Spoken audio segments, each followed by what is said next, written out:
할렐루야. 우리 성도님들 잘들 지내셨어요? 벌써 5월이네요. 5월 첫째 주. 날씨도 오늘은 엄청 덥네요.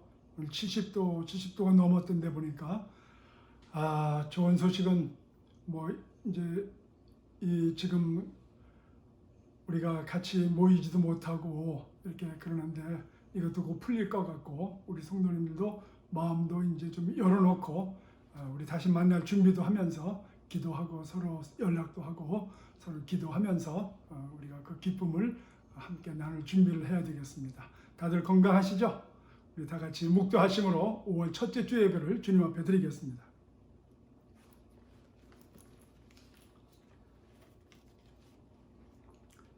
하나님은 우리의 피난처시요 힘이시니 환난 중에 만날 큰 도움이시라. 그러므로 땅이 변하든지 산이 흔들려 바다 가운데 빠지든지 바닷물이 솟아나고 뛰놀든지 그것이 넘침으로 산이 흔들릴지라도 우리는 두려워하지 아니하리로다. 한 시내가 있어 나뉘어 흘러 하나님의 성 곧 지존하신 이의 성소를 기쁘게 하도다. 하나님이 그 성 중에 계심에 성이 흔들리지 아니할 것이라. 새벽에 하나님이 도우시리로다. 그가 땅 끝까지 전쟁을 쉬게 하시며 활을 꺾고 창을 끊으며 수레를 불사르시는도다. 이르시기를 너희는 가만히 있어 내가 하나님 됨을 알지어다. 내가 문나라 중에서 높임을 받으리라. 내가 세계 중에서 높임을 받으리라 하시도다. 만군의 여호와께서 우리와 함께 하시니 야곱의 하나님은 우리의 피난처시로다. 하나님 감사합니다. 긴 시간 우리가 만나지 못하고 각자 집에 있으며 하나님 앞에 우리의 삶을 다시 한번 정리하고 이제 우리가 만날 날을 기대하며 오늘도 주의 날 함께 모여 예배를 드립니다. 우리의 몸은 떨어져 있지만 하나님의 영이 우리를 함께 묶어주시어서 은혜와 능력으로 진리로 함께 하시어서 우리가 그 어느 때보다도 하나가 되며 그 어느 때보다도 하나님의 능력을 체험하며 그 어느 때보다도 하늘의 권세를 맛보는 은혜의 기간이 되게 하여 주시옵소서. 이 땅에 어둠이 속히 사라지게 해주시고 우리 교회가 마땅히 빌 바를 빌며 교회가 마땅히 일어서서 빛을 발할 곳에 빛을 발하는 축복의 기간 되게 해주시고 이 일을 위해서 수고하는 모든 이들의 그 수고와 노고를 주님께서 갚아주시고 위로하시며 더 좋은 나라, 더 좋은 환경, 더 좋은 주의 나라가 이 땅에 임하는 것을 보게 하여 주시옵소서. 오늘도 예배 가운데 우리와 함께 하여 주시고 영광을 받아 주시옵소서. 예수 그리스도 이름으로 기도드리옵나이다. 아멘. 우리 찬송가, 새 찬송가 445장, 통일 찬송가 502장, 태산을 넘어 험곡에 가도, 새 찬송가 445장, 통일 찬송가 502장입니다.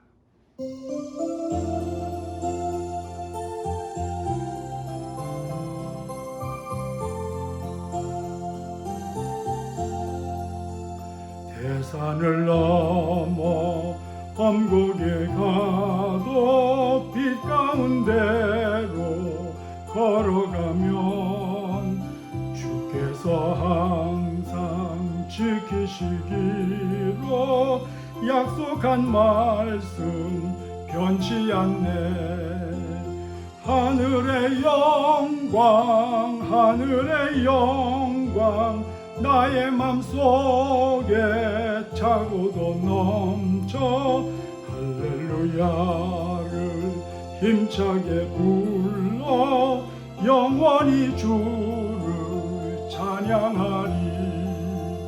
캄캄한 밤에 다닐지라도 주께서 나의 길 되시고 나에게 밝은 빛이 되시니 길 잃어버릴 염려 없네. 하늘의 영광, 하늘의 영광 나의 맘속에 차고도 넘쳐 할렐루야를 힘차게 불러 영원히 주를 찬양하리. 광명한 그 빛 마음의 바다 찬란한 천국 바라보고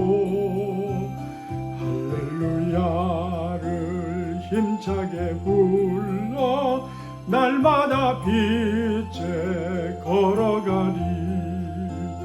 하늘의 영광 하늘의 영광 나의 맘속에 차고도 넘쳐 할렐루야를 힘차게 불러 영원히 주를 찬양하리.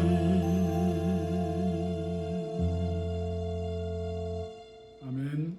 우리 신앙 고백합니다. 예수께서 이르시되 너희는 나를 누구라 하느냐? 다 같이 주는 그리스도시요 살아계신 하나님의 아들이십니다. 아멘. 우리 다 같이 주기도문 하겠습니다. 하늘에 계신 우리 아버지여, 이름이 거룩히 여김을 받으시오며 나라의 임하옵시며 뜻이 하늘에서 이룬 것 같이 땅에서도 이루어지이다. 오늘날 우리에게 일용할 양식을 주옵시고 우리가 우리에게 죄 지은 자를 사하여 준 것 같이 우리 죄를 사하여 주옵시고 우리를 시험에 들게 하지 마옵시고 다만 악에서 구하옵소서.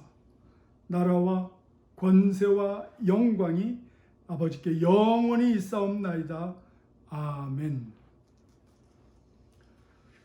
우리 다 같이 예비하신 헌금을 주님 앞에 드리는 시간을 갖겠습니다. 그리고 성경책, 찬송가는 항상 주일날은 옆에 놓으시고 같이 보시길 바랍니다.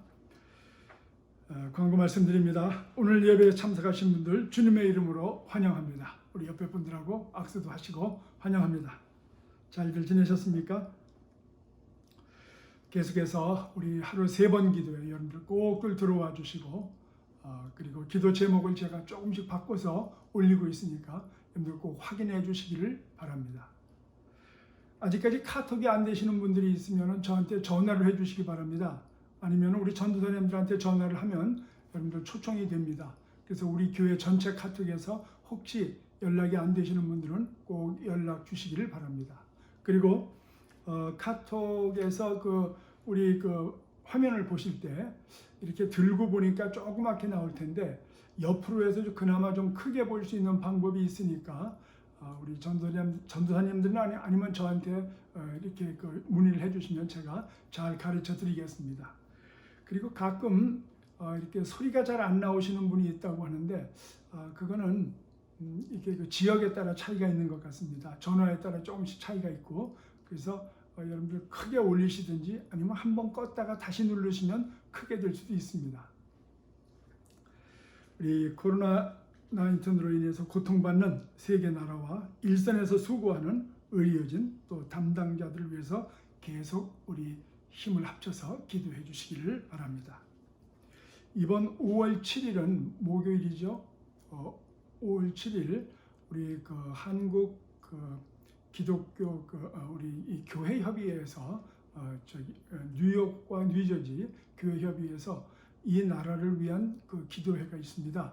그래서 아침 9시에서 10시 반까지 5월 7일 목요일 아침 9시에서 10시 반까지 우리가 다 같이 우리 한국 크리스찬들이 기도를 합심해서 하기로 했습니다. 여러분들 제가 그 전에 미리 다시 또 카톡으로 알려드릴 겁니다. 그렇게 하시고 그 시간에 꼭 참석들 해서 기도에 동참해 주시기를 부탁을 드리겠습니다.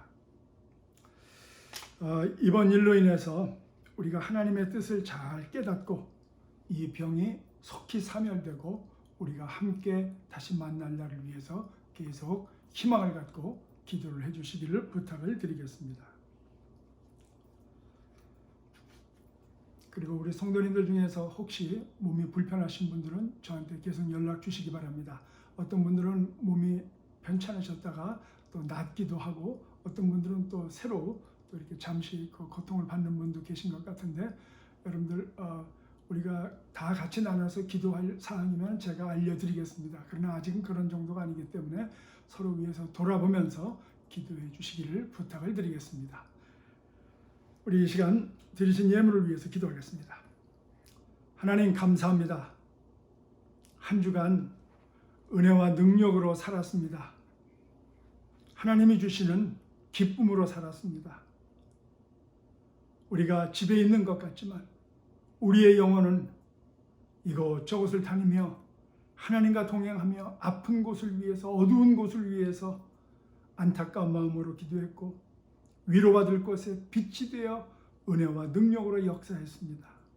하나님 영광을 받아 주시옵시고 지나간 한 주간 이렇게 우리와 함께 하신 주님의 그 동행함에 감사하며 이 어려운 시기에도 하나님께서 동행하셔서 우리가 먹고 살 수 있도록 도와주시고 육신의 강건함을 유지할 수 있도록 도와주시고 영원히 살아서 우리가 이웃들을 위해서 하나님의 심정을 가지고 기도에 동참할 수 있도록 하셨사오니 영광을 받아 주시옵시고 이 제물에 우리의 온 몸과 마음을 다 실어 주 앞에 드렸습니다. 하나님 기뻐 받아 주시옵소서. 아벨과 그 제물을 받으시고 그리고 기쁨으로 그것을 흠양하시고 이루신 하나님, 이제 우리의 만나는 그날 하나님의 영광과 능력의 소식이 도처에서 나오며 큰 간증으로 영광 돌리게 하여 주시옵소서. 육신의 강건함을 주시고 그 마음의 평강을 주시며 그 후손 대대로 손 닿는 곳마다 하나님의 하늘에 신령하고 땅에 기름진 것이 이 땅에서 어떻게 역사되는지를 다 누리며 살게 해주시고 들리는 소식마다 은혜의 소식, 기쁨의 소식, 능력의 소식, 축복의 소식이 있게 하옵소서. 무엇보다도 우리 주 예수 그리스도의 오실 날을 위해서 준비하며 앞장서서 나가는 사명의 길을 걷게 하여 주시옵소서. 이 예물이 쓰여질 때에 선교지마다 아름답고 귀한 생명의 역사가 나타나고 오늘 우리의 삶에도 교회를 통해서 주님 오시는 그 길이 곧게 펼쳐지는 축복을 맛보게 하옵소서. 예수 그리스도 이름으로 축복하고 기도드리옵나이다. 아멘. 우리 하나님 말씀 보겠습니다. 오늘 본문 말씀은 요한복음 8장 48절에서 59절인데 요한복음 8장 48절에서 59절, 여러분들 가진 성경 159페이지입니다. 우리 말씀 중에서 48절에서 52절까지 읽고 그 다음에 58절에서 59절 읽습니다. 48절에서 52절까지 그리고 58절, 59절 읽겠습니다. 다 같이 한 소리로 읽습니다. 다 같이 시작. 유대인들이 대답하여 이르되 우리가 너를 사마리아 사람이라 또는 귀신이 들렸다 하는 말이 옳지 아니하냐. 예수께서 대답하시되 나는 귀신 들린 것이 아니라 오직 내 아버지를 공경함이거늘 너희가 나를 무시하는도다. 나는 내 영광을 구하지 아니하나 구하고 판단하시는 이가 계시니라. 진실로 진실로 너희에게 이르노니 사람이 내 말을 지키면 영원히 죽음을 보지 아니하리라. 유대인들이 이르되 지금 내가 귀신 들린 줄을 아노라. 아브라함과 선지자들도 죽었거늘 네 말은 사람이 내 말을 지키면 영원히 죽음을 맛보지 아니하리라 하니. 58절입니다. 예수께서 이르시되 진실로 진실로 너희에게 이르노니 아브라함이 나기 전부터 내가 있느니라 하시니 그들이 돌을 들어 치려 하거늘 예수께서 숨어 성전에서 나가시니라. 아멘.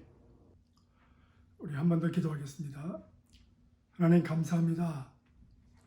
이 준비된 말씀이 은혜가 되고 능력이 되고 우리 삶 가운데 지혜가 되어서 우리 삶에 큰 기쁨뿐만 아니고 충격적인 하나님과의 만남이 우리와 우리의 가족들과 또 우리 이웃들에게 큰 생명이 되게 하여 주시옵소서. 종의 준비된 말씀 위에 성령 하나님께서 친히 인쳐 주시어서 바른 뜻 바르게 전달되게 하옵소서. 예수님 이름으로 기도드리옵나이다. 아멘.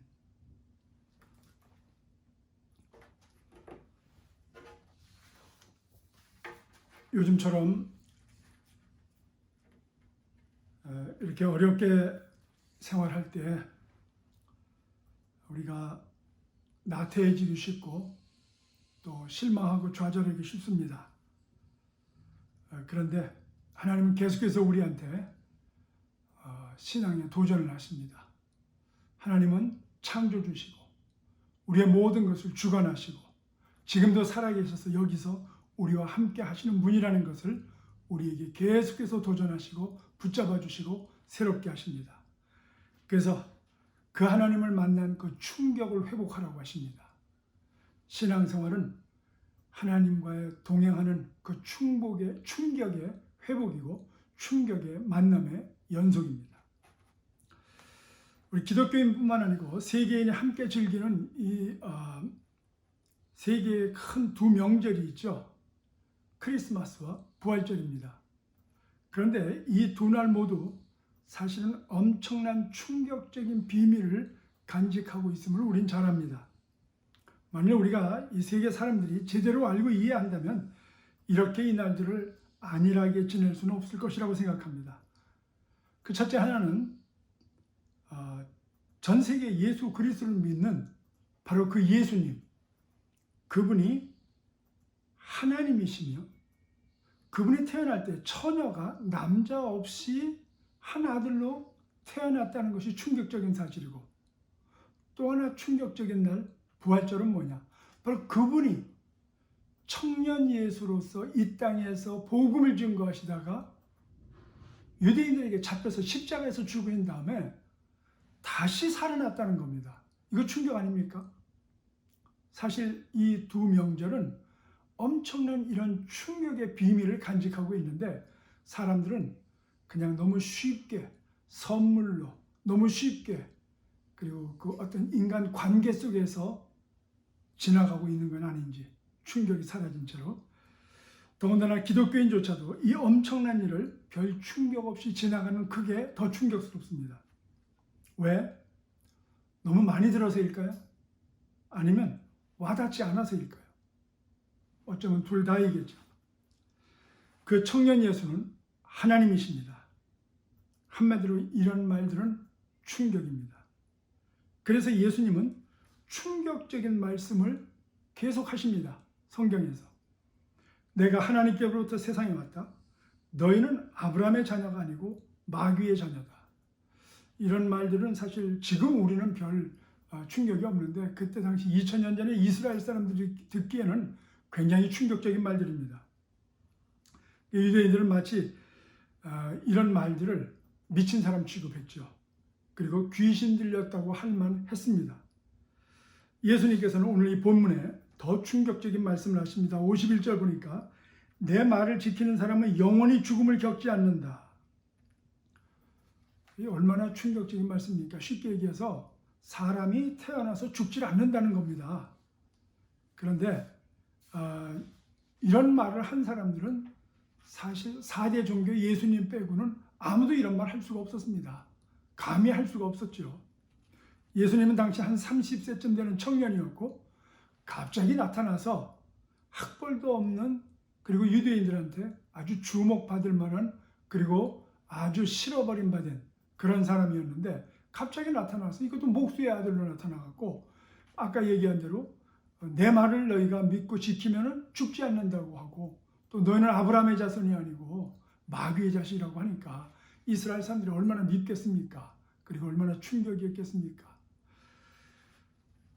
그런데 예수님께서는 이렇게 충격받고 있는 유대인들한테 아주 마지막 카운터 펀치를 날립니다. 아까 우리가 읽은 56절 58절에 너희의 조상 아브라함은 나의 날을 보게 될 것을 즐거워하였고 아브라함이 나기 전부터 내가 있느니라 했습니다. 여러분들 이스라엘 사람들의 그 자부심이 뭔지 아세요?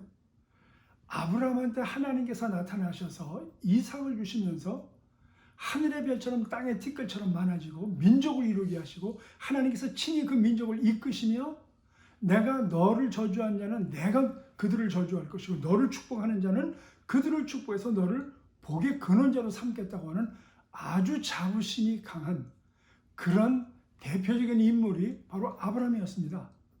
그런데 그 아브라함의 자손이 아니고 마귀 자손이라고 했으니까 얼마나 충격이었겠어요, 사실은. 그리고 이 예수님이 이 청년 한 30살쯤 되는 이 청년이 그 아브라함이 있기 전부터 자기가 존재하고 있었다고 하니까 미쳤다고 할 만도 했겠죠. 그러나 충격은 충격이었습니다. 여러분들 예수님은 오늘 우리에게도 이렇게 충격적인 말씀으로, 그리고 충격적인 현실로, 충격적인 사건으로 도전하고 오십니다. 예수님은 천지 만물을 만드신 하나님이십니다. 예수님은 위인이나 성인이 아니고 하나님 자신이십니다. 그래서 예수님은 항상 우리에게 믿음의 결단을 요구하십니다. 우리가 믿는 예수는 미친 사람이냐? 아니면 정말 천지를 만드신 하나님이시냐? 우리가 믿는 예수는 희대의 사기꾼이었냐? 아니면 진짜 하나님의 아들이었냐? 중간 입장을 허용 안 하십니다. 그래서 예수를 적당히 믿을 수가 없습니다. 이것은 허락이 안 됩니다. 모든 크리스천은 이 충격적인 질문에 올바른 결단을 내려야 합니다. 마음을 정해야 합니다. 여러분들, 예수 믿는다는 것은 우리가 처음에 이분을 영접했을 때 이미 이 충격이 왔다는 겁니다. 신앙생활이 오늘날 답답한 것은 처음 받은 이 충격, 처음 받은 이 감탄, 처음 받은 이 경외감이 사라졌다는 사인이기도 합니다. 사실은 예수님을 어떤 충격적인 분으로 우리가 믿어야 되나? 51절 보니까 진실로 진실로 너희에게 이르노니 사람이 내 말을 지키면 영원히 죽음을 보지 아니하리라. 예수님은 우리에게 영원한 생명을 주시는 분이다. 죽지 않고 하나님을 만나게 하시는 분이라는 그 충격이 있어야 됩니다. 정말 이 말을 믿는다면 예수님과 그리고 우리가 예수 그리스도를 믿고 동행하며 산다는 삶에 대해서 우리 태도가 확 달라져야 됩니다. 그냥 이렇게 살 수가 없습니다. 여러분들, 여기서 말하는 죽음은 우리 육신이 땅에 들어가서 흙이 된다는 그 말이 아닙니다. 우리는 원래 하나님께서 하나님의 형상대로 만들었을 때 흙에 하나님의 영을 부어넣었어요. 그래서 흙이 아닌 그러한 우리 모습이, 진짜 우리 모습이 있다는 얘기입니다. 생각해 보세요. 우리 몸은요, 이 육신, 이 살은 세포로 구성되어 있습니다. 그런데 생물학자들 얘기는 짧게는 3일에서 3년, 길게는 한 20년마다 한 번씩 세포가 바뀐다고 합니다. 제일 늦게 바뀌는 게 뼈세포입니다. 그리고 제일 빨리 바뀌는 것이 이 겉에 있는 살들. 그러니까 사실은 어린아이가 한 3살쯤 됐을 때, 어린아이가 뭐 한 열 몇 살 됐을 때 전혀 다른 사람의 모양을 하고 있습니다. 그런데 그 옛날에 있던 살의 세포를 이루고 있던 뭐 우리의 장이나 우리의 육신, 이 겉의 모양, 이 머리카락 전부 없어졌어요, 사실은. 그러니까 진짜 그때 봤던 나는 이 육신은 없고 사실 내 속에 있는 나, 그것은 지금 존재하고 있지만 옛날의 육신은 벌써 땅에 들어가서 썩어지기 전에 벌써 없어졌습니다, 사실은. 이거 나 아닙니다, 사실. 이거 결국 땅에 들어갈 거고. 진짜 나는 그 어려서부터 하나님이 주신 나라고 하는 그것이 진짜 납니다.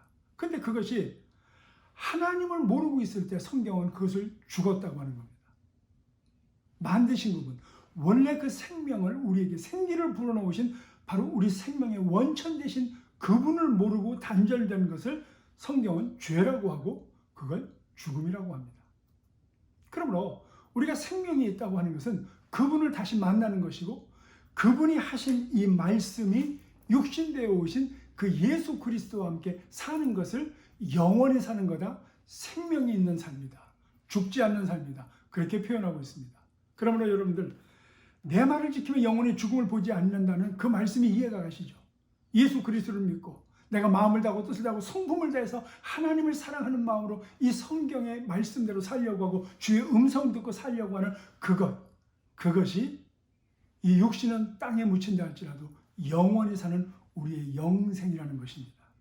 그래서 이걸 우리가 알고 있다면, 여러분, 우리가 예수 그리스도를 믿으면 바로 그런 것이 이해가 되어지고 바로 그렇게 살고 싶어지고 바로 그게 예수 믿는 삶입니다. 여러분들, 우리가 살아 숨 쉰다고 해서 그게 사는 게 아닙니다.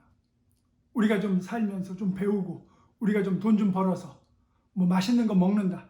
뭐 어제 콩나물국 먹었는데 오늘 스테이크 먹는다. 그래서 우리가 발전이 아닙니다, 사실은.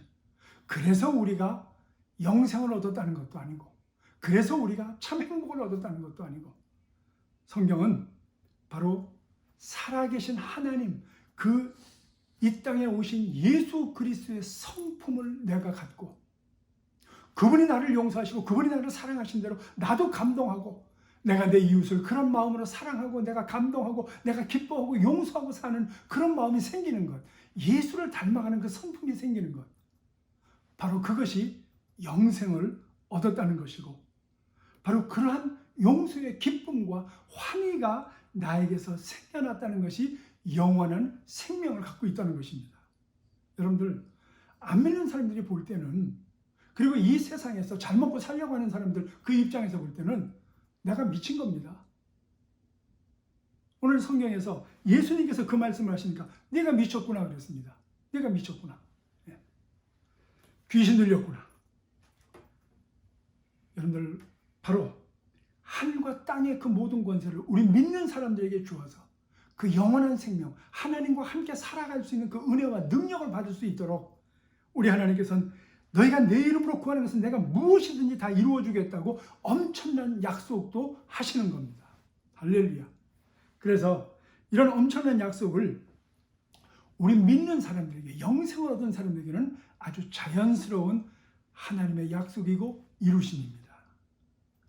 여러분들, 그래서 우리가 믿지 않는 사람들 권면하고 영혼 구원을 위해서 기도할 때, 하늘과 땅의 그 권세를 가지신 분이 영원토록 우리와 함께 하시겠다고 했고, 바로 그 사람들도 그렇게 사랑하기 때문에 우리가 기도해서 그들이 쉽게 안 변한다고 우리가 좌절하고 실망할 필요가 없습니다. 왜? 우리가 원래 하나님 만났을 때, 우리가 예수 처음 믿었을 때 나를 용서하시고 나를 그렇게 기다려주시고 나를 기뻐하신 그 하나님의 그 충격이 나한테 있다면 그분도 그렇게 하실 것 우리는 자연히 믿게 될 줄로 믿습니다. 그저 우리는 그를 위해서 예수 그리스도의 심정으로 기도하고 있으면 됩니다. 왜 실망하십니까? 바로 우리가 받은 그 충격을 잃어버렸기 때문입니다. 그래서 우리는 참 하나님께서 그런 사람들이 참 변화되는 것, 그래서 우리로 하여금 기도하게 하는 것, 여러분들, 그 사람이 변화되는 것도 목적이 있지만 사실은 그런 사람을 위해서 기도하는 내가 그렇게 변하는 것, 내가 그런 예수님의 마음 갖는 것, 우리 예수님의 관점은 바로 거기에 있습니다. 내가 변하는 것.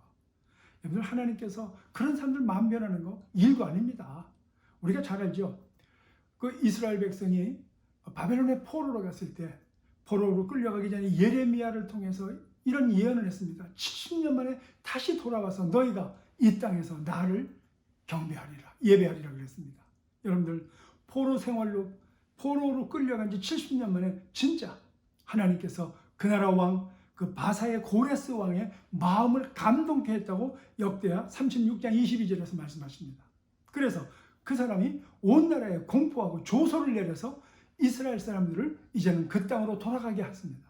여러분들, 왜 하필 그때 예레미야의 예언을 들은 사람도 아니에요. 근데 이 고레스라는 사람이 왜 그런 마음을 갖게 됐을까요? 하나님은 약속하시고 이루시는 분이기 때문에 사람 하나 바뀌었다고, 왕이 바뀌었다고 해서 사람 하나 마음 바뀌게 하는 거 일도 아닌 줄로 믿습니다. 그러므로 우리가 영생을 얻고 하나님 예수 그리스도의 그 심정을 닮아가는, 바로 그게 중요해서 우리로 하여금 기도하게 하는 거지, 그 사람이 변하고 안 변하는 건 저분에게 달려있는 줄로 믿으시기 바랍니다. 그래서 여러분들, 정말 옛날엔 내가 좀 믿어졌고 정말 그 은혜와 능력이 충만했고 그 감사가 충만했었는데 왜 점점 그 신선함이 없어지고 희미해질까요? 옛날엔 내가 누군가를 위해서 기도했는데 참 그 사람이 질기게 안 변하는 것, 그래서 내가 실망하고 포기하고 있습니까? 여러분들, 근데 가만히 생각해 보세요. 정말 하나님이 그 사람에게 무관심한 겁니까? 아니죠.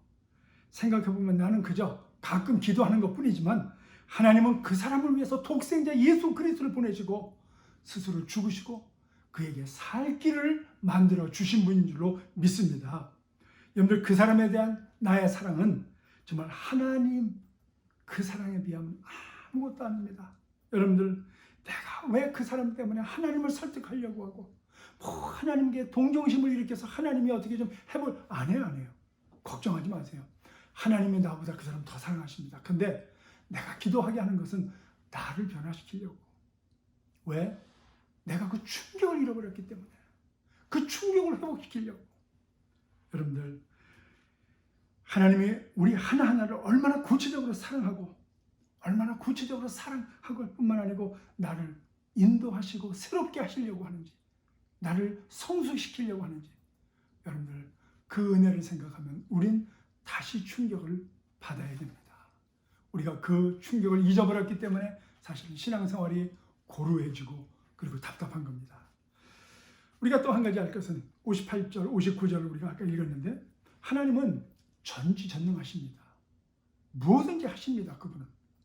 오늘 여기 보니까 예수께서 이르시되 진실로 너희에게 이르노니 아브라함이 나기 전부터 내가 있느니라 하시고, 그랬더니 이스라엘 사람들이 충격을 받아갖고 돌로 쳐 죽이려고 했습니다. 예수를.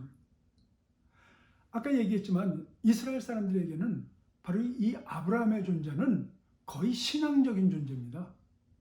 그런데 이 젊은 청년 예수가 오더니 아브라함이 나기도 전부터 자기가 있다고 하는 말은 아브라함도 자기가 창조했다는 그 말을 내포하고 있습니다. 여러분들 얼마나 충격적입니까?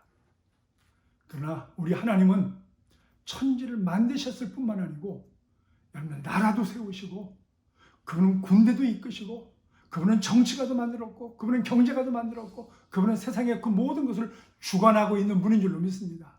지금 이런 바이러스가 터져가지고 이런저런 일들이 벌어지고 있는데 여러분들 정말 충격은 이럴 때 아무것도 하나님의 뜻을 알지 못하고 지나가는 게 더 충격입니다. 우리 하나님께서 원하시는 것이 이 고통 자체가 문제가 아니고 오늘 이런 충격을 통해서 하나님께서 어떻게 역사하시는지, 하나님께서 우리 믿는 사람들에게 무엇을 원하시는지, 어떤 충격을 받고 돌아오기를 원하는지, 여러분들 이것을 우리가 깨달아야 될 줄로 믿습니다. 이것을 깨닫지 못하고 그냥 그럭저럭 시간이 돼서 다시 이것이 풀려서 우리가 식당 가서 밥 먹고 사람들 만나고 하하호호 한다면 정말 이것은 돌이킬 수 없는 충격이 될 겁니다. 그래서 우리는 정말 하나님 보시기에 정말 아름다운 충격을, 신선한 충격을 회복해야 될 줄로 믿습니다. 그럼 왜 하나님께서 이렇게 전지전능하시면서 우리의 문제 해결 안 해주시나? 해답은 하나입니다. 여러분들 하나님께서는 더 좋은 하나님의 선을 준비 중에 있는 줄로 믿으시기 바랍니다. 고린도후서 12장 9절에 보면 나의 여러 약한 것들에 대하여 자랑하리니 이는 그리스도의 능력이 내게 머물게 하려 함이라. 할렐루야. 우리가 연약하고 우리가 실망하고 우리가 좌절할 수밖에 없을 때 우리는 좌절로 끝나는 자들이 아니고 그때 하늘을 쳐다보고 하나님을 만날 수 있는 그 충격 같은 그 기쁨이, 그 은혜가 선물로 받은 것이 우리 예수 믿는 사람인 줄로 믿으시기 바랍니다. 여러분들 기억나세요? 언젠가 우리 정빛 선교사님 기억나세요? 그분들 부부가 우리 교회 와서 거기 설교한 적이 있는데 제가 그분 간증을 들은 적이 있습니다. 참 어려운 일을 당하고 참 희생할 수밖에 없는 그런 환경 속에서 선교사님들 삶이 다 그렇잖아요. 그런데 내가 희생을 하고 있을 때, 내가 상상치도 못하는 그 억울함과 어두움이 있을 때, 하나님께 부르짖었는데 하나님이 응답도 없는 것 같은 그때에 여러분들 그래도 우리가 실망하지 않고 살아계신 하나님을 의지하고 기도할 때 어디선가는 문이 열린다는 겁니다. 정규 선교사님이 그 선교지에서 그 아들이 그 들깨가 많은데 거기 그 아프리카니스탄은 이 들깨한테 물려가지고 그만 죽게 됐습니다. 이건 빨리 치료해야 돼요. 의사들 찾아갔더니 12시간 내에 치료하지 않으면 생명이 위험할 수도 있다고 하고. 그런데 의사는 있는데 약이 없는 거예요. 그래서 여러 군데 다녔고 3군데 다녀도 없다고 하니까 할 수 없이 그 밤에 다시 아들을 데리고 집에 와서 쳐다보고 있는데 하염없이 눈물만 나오더랍니다. 그리고 참 왜 이런 일이 내게 일어나야 되는가? 원망한 마음도 생겼고 슬프기도 하고 그 아들을 보니까 너무 안타깝기도 하고 그때 선교사님이 할 수 있는 말은 딱 한 가지였답니다. 아들아, 자자. 내일 아침이면 낫겠지. 그 말 한마디였다고 합니다. 약을 쓸 수도 없는 상황에서, 그리고 그 다음날 눈을 떴더니 부어는 있지만은 아직은 생명은 지장 없는 것 같고, 그러기를 하루 이틀 정말 사투를 벌리면서 기도를 했습니다. 그리고 일주일 뒤에 그 아이가 나았다고 합니다. 여러분, 그러면서 그 선교사님이 하는 말이 고린도후서 4장 11절 12절입니다. 우리 살아있는 자가 항상 예수를 위하여 죽음에 넘겨짐은 예수의 생명에 또한 우리 죽을 육체에 나타나게 하려 합니다. 그런즉 사망은 우리 안에서 역사하고 생명은 너희 안에서 역사하느니라. 참 귀한 말씀입니다. 그때 하시는 말씀이 뭐냐면, 내가 사망의 역사를 받고 그리고 이겼더니 다른 쪽에 열리는 것을 보았습니다. 할렐루야. 여러분, 오늘 우리가 기도하고 우리가 열심히 하나님의 일을 하고 있는데도 여전히 아픔이 있고 억울함이 돌아오고 들리는 소식은 좌절할 수밖에 없는 소식이 있고, 여러분, 그때 우리는 하나님이 안 계신 것 같고, 그때 우리는 참 마음이 아플 수밖에 없고 포기하고 싶은 그런 마음이 있지만, 그러나 그럼에도 불구하고 나를 처음에 사랑하신 그 하나님의 사랑으로 다시 그 충격을 회복시키면서 우린 그래도 무릎 꿇고 기도할 때, 여러분들, 내 기도는 응답이 안 되는 것 같아도 그 어딘가에서는 문이 열려질 줄로 믿습니다. 여러분, 우리가 그렇게 됨으로 말미암아 예수께서 아버지, 할 수 있으면 이 잔이 내게서 지나가게 하옵소서, 그러나 내 뜻대로 마옵시고 아버지 뜻대로 되기를 원하나이다 했던 그 예수님, 그 심정을 우리가 이해하게 될 줄로 믿습니다. 여러분들, 예수님은 그렇게 기도했지만 십자가에 못 박혀 죽으셨습니다. 그렇게 함으로 말미암아 우리가 나음을 받았습니다. 여러분들, 우리 믿는 사람들이 정말 항상 예수를 위해서 죽음에 넘겨짐은 예수의 생명에 또한 우리 죽을 육체에 나타나게 합니다. 그런즉 사망은 우리 안에서 역사하고 생명은 너희 안에서 역사한다는 이 바울의 고백이 오늘 우리의 고백되게 하기 위해서 하나님은 때로 우리의 기도를, 응답을 늦출 수도 있고, 더 좋은 것을 위해서 어쩌면 우리 기도를 응답 안 하실 수도 있다는 겁니다. 그러므로 우리는 사나 죽으나 마음을 다하고 뜻을 다하고 목숨을 다해서 우리 하나님을 사랑하고 있으면 이런 역사가 우리 가운데 일어나는 그 비밀을 우리가 깨닫게 될 줄로 믿습니다. 여러분들, 정말 내 쪽에서 그렇게 기도하고 내 쪽에서 그렇게 안타깝게 부르짖는데도 뭐가 안 이루어지고 있다면, 여러분들, 그 어느 한편에선가 큰 역사가 일어나고 있음을 믿으시기 바랍니다. 하나님의 선하신 뜻을 우리 믿어야 될 줄로 믿습니다. 하나님께서 하나님을 거룩한 사람으로, 예수 그리스도를 닮아가는 거룩한 사람으로 만드시기 위해서 우리를 붙들어 주시고 때로 그 충격을 계속해서 우리에게 주시는 그 이유가 바로 거기 있습니다. 여러분들, 하나님은 우리의 그 물질적인 축복은 사실은 2차적인 겁니다. 하나님은 우리가 천국에서 더 좋은 축복을 누리고, 천국에서 더 좋은 상을 받고, 우리가 천국에서 더 귀한 것을 누리고 더 많은 칭찬을 받게 하기 위해서 하나님께서는 우리에게 그 은혜와 능력을 주시며 이 땅에서 잠시 어려움도 겪게 하십니다. 그리고 내가 받은 그 충격을 계속해서 우리가 계속해서 하나님 안에서 그걸 받고 있으라고, 그래서 새롭게 하라고 하나님은 우리에게 요구하십니다. 여러분들, 그래서 하나님은 어떤 때는 어려움에 그냥 두시기도 합니다. 우리가 잘 아는 마태복음 7장 20절에 보면, 이러므로 그들의 열매로 그들을 알리라. 그날에 많은 사람이 나더러 이르되 주여 주여 우리가 주의 이름으로 선지자 노릇하며 주의 이름으로 귀신을 쫓아내며 주의 이름으로 많은 권능을 행하지 아니하였나이까 하리니, 그때 내가 그들에게 밝히 말하되 내가 너희를 도무지 알지 못하니 불법을 행하는 자들아 내게서 떠나가라 하리라. 여러분들, 하나님은 지금 얼마나 큰 능력이 나에게서 나타나는지 그것을 묻고 계시지 않습니다. 하나님은 네가 이런 일을 통해서 얼마나 예수 그리스도를 닮았느냐고 바로 그걸 묻고 있습니다. 남들이 알아주지 않아도, 때로 오해를 받고 억울한 일을 당할 때도, 그래서 시시비비를 가려서 정확한 판단을 하는 것보다 이럴 때 무릎 꿇고 하나님께 구하는 삶의 열매를 보시고자 합니다. 그런즉 사망은 우리 안에서 역사하고 생명은 너희 안에서 역사하니라는 이 말을 체험하기를 원하십니다. 어려움 가운데서 하나님의 사랑, 어려움 가운데서 하나님의 능력이 꼭 나타난다는 것을 우리가 믿고 신앙의 충격을 회복하면서 살아야 될 줄로 믿습니다. 그럼 처음 받은 이 신앙의 충격이 왜 사라지는가? 여러분들, 우리가 처음 받은 이 은혜, 처음 받은 이 사랑의 이 충격이 이것을 받은 다음에 사역으로 연결이 안 돼서 그렇습니다. 사역으로 연결이 안 되기 때문에. 요한복음 21장 15절에 보면 우리가 잘 아는 예수님께서 이제 부활하신 다음에 이 베드로를 만납니다. 그 자기를 3번 부인하고 참 숨어있던 그 베드로를 불러내십니다. 그리고 이런 말씀하시죠. 그들이 조반을 먹은 후에 예수께서 시몬 베드로에게 이르시되 요한의 아들 시몬아 내가 이 사람들보다 나를 더 사랑하느냐 하시니 이르되 주님 그러하나이다.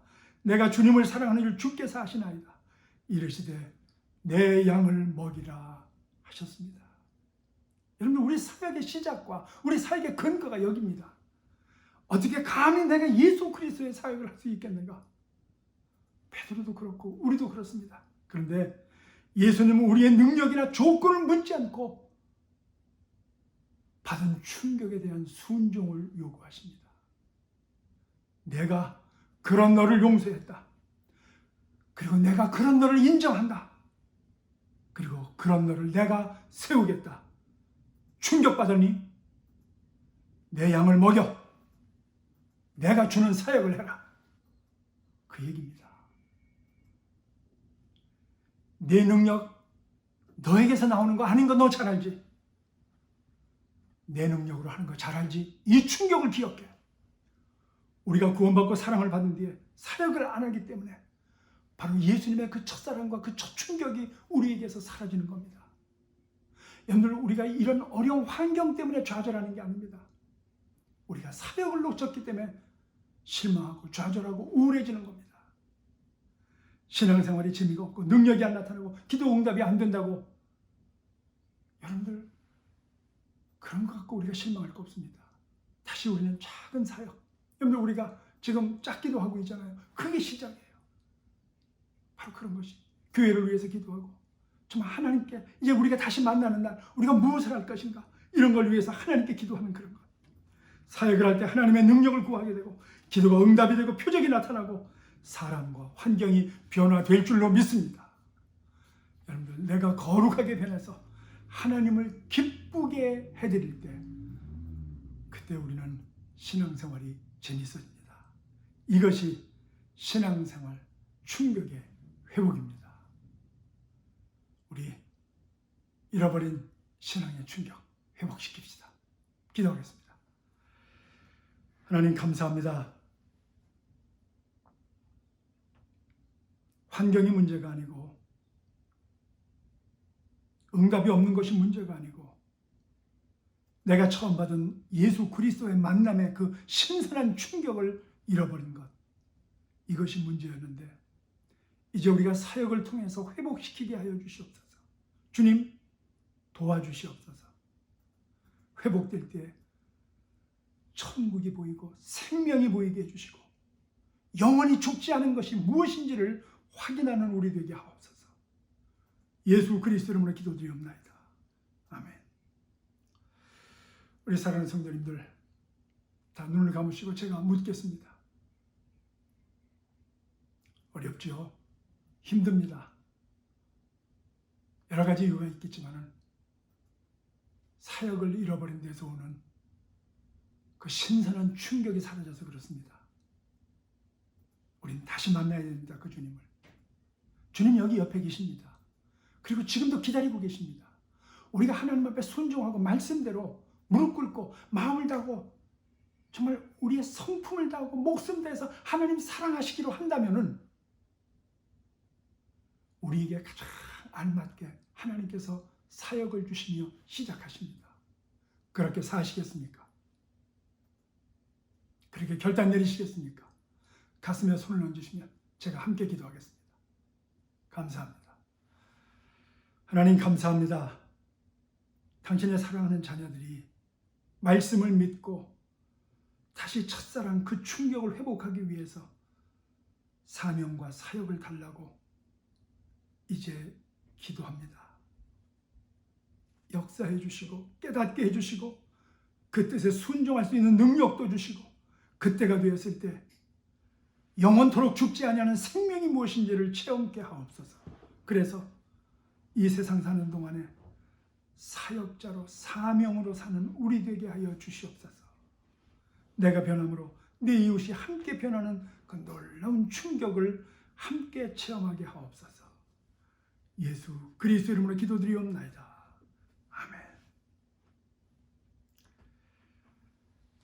이제 축도함으로 예배를 마치겠습니다. 지금은 우리 구주 예수 그리스도의 은혜와 하나님 아버지의 무한하신 사랑하심과 성령 하나님의 감화 감동하시고 내주 교통하시는 역사가 잃어버린 그 하나님을 만나는 놀라운 신선한 생명의 충격을 다시 회복하기로 사역을 그 사명을 주 앞에 다시 받고 하나님 앞에서 새롭게 일어서기로 작정하고 돌아가는 성도들 머리머리 위에 그렇게 되었을 때 변화받고야만 우리의 후손 대대 위에 우리의 이웃들 위에 복음을 전할 때 생명을 얻고 돌아올 우리의 이웃들 위에 이 일을 책임지고 나갈 교회 위에 이제로부터 영원토록 함께 하시기를 우리 구주 예수 그리스도 이름으로 축원하옵나이다. 아멘. 우리 성도님들 또 한 주간 승리하시고 좋은 소식이 있기까지 우리 기도하시고 사명과 사역으로 충격을 회복하며 사시기를 부탁드립니다. 승리하세요.